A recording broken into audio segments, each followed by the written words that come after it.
রাধে রাধে, হরে কৃষ্ণা বন্ধুরা, welcome back to my channel. চলে এসেছি আরও একটা নতুন ভিডিও নিয়ে।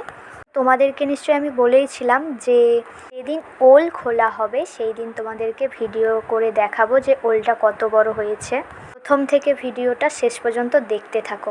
আমরা তো গিয়েছিলাম সেভিটাতে কাকুদের, ওখানে দেখো কত বড় বড় জোঁক।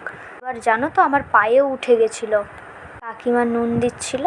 এই জোঁকগুলান প্রচুরই ডেঞ্জারাস, নুন দিলেই ওদের গায়ে ওরা মারা যায়। ভাদ্র মাসের প্রথম রবিবারে ওল ভাতে আর সাত শাক ভাজা খেতে হয় আমাদের এখানে। এইটা নিয়ম, ছোটো থেকেই দেখে আসছি, আমার তো খুব ভালো লাগে। সকাল সকাল সাত শাক তুলতে চলে যেতাম ছোটোবেলায়, এখন আর তেমন তোলার সময় হয়ে ওঠেনি, মাই করে তুলে। আচ্ছা বলো তো, কাকিমা যেই ফলটা আমার হাতে দিল, ঠিক আছে, ওটা কি ফল? দয়ের মতো দেখো হয়েছে, আর ওই যে ফলগুলো দেখা যাচ্ছে লাল লাল, একটা পেকেছিল আর একটা কাঁচা আছে। এটা হচ্ছে কি মালবেরি গাছ। ওই দেখো গাছে লেবু হয়েছিল, আমাকে কাকিমা তুলে দিল। মৌসুমি লেবু একটাই গাছে হয়েছিল, আরেকটা হয়েছিল তারা তুলে খেয়েছিল। তো কাকু ওল গাছে আস্তে আস্তে মাটি গুপে গুপে খুলছিল। খুবই সাবধানে খুলতে হবে, না হলে কিন্তু। তো দেখো ওল গাছটা আস্তে আস্তে কেমনভাবে পড়ছে না। দেখা যাক ওলটা কত বড় হয়েছে। এ তো মনে হচ্ছে অনেকটাই বড় হবে। ওলটা হয়তো এখন দেখতে কেমন একটা লাগছে, তার কারণ হচ্ছে কি গায়ে তো এখনও মাটি আছে, ওটা যখন ধুয়ে পরিষ্কার হয়ে যাবে দেখবে খুব সুন্দর লাগবে। যাই হোক, আমি এত বড় ওল আমি তো কখনো দেখিনি, ফার্স্ট টাইম দেখছি।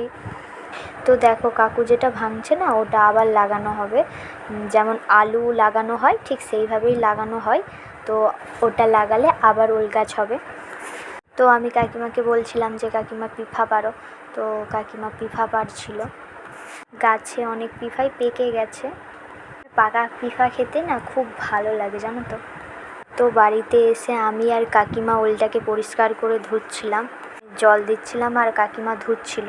তারপরে যখন হচ্ছিল না, কাকিমা জমির জলে ওলটাকে ধুচ্ছিল। ধুয়ে পরিষ্কার হওয়ার পরে তোমাদেরকে আমি দেখাচ্ছি, চলো। তো দেখো ধোবার পরে এরকম লাগছে। ওর গায়ে এখনও যে শিকড়গুলো আছে ওগুলো আরও ভালো করে সাফ করে নিলে তো আরও সুন্দর লাগবে দেখতে। তো তারপরে আমি বলছিলাম যে কাকিমা আমি গুলগুলা খাবো, আর আমি একবার বলাতেই কাকিমা তাড়াতাড়ি করে জোগাড় করছিল, কারণ আমাকে আবার বাড়িও যেতে হবে, তাই তাড়াতাড়ি সে বানানোর চেষ্টা করছিল। আর কাকু দোকান থেকে সমস্ত কিছু কিনতে গেছিলো। তো এখানে কাকিমা দেখো ভাজছে গুলগুলা, ভিডিও করছিলাম। আমি এখানে খুন্তি করে আস্তে আস্তে লাড়ছিলাম, আর এদিকে হয়ে যাওয়ার পরে কাকু ছান্তাই করে তুলে রাখছিল। গুলগুলা হয়ে যাওয়ার পরেই আমি গরম গরম তো তুলে খেতে শুরু করে দিয়েছিলাম। আর এদিকে দুজনে মিলে গুলগুলা ভাজছে, দেখো তোমরা। তো খুব মজা লাগছিল, জানো তো, কত সুন্দর ফুলেছে না। তো দেখো এখানে আমি বাড়ি নিয়ে যাব বলে কাকু ওলটা কাটছিল। তো ওলটা কাটতে অনেকটাই সময় লেগেছিল।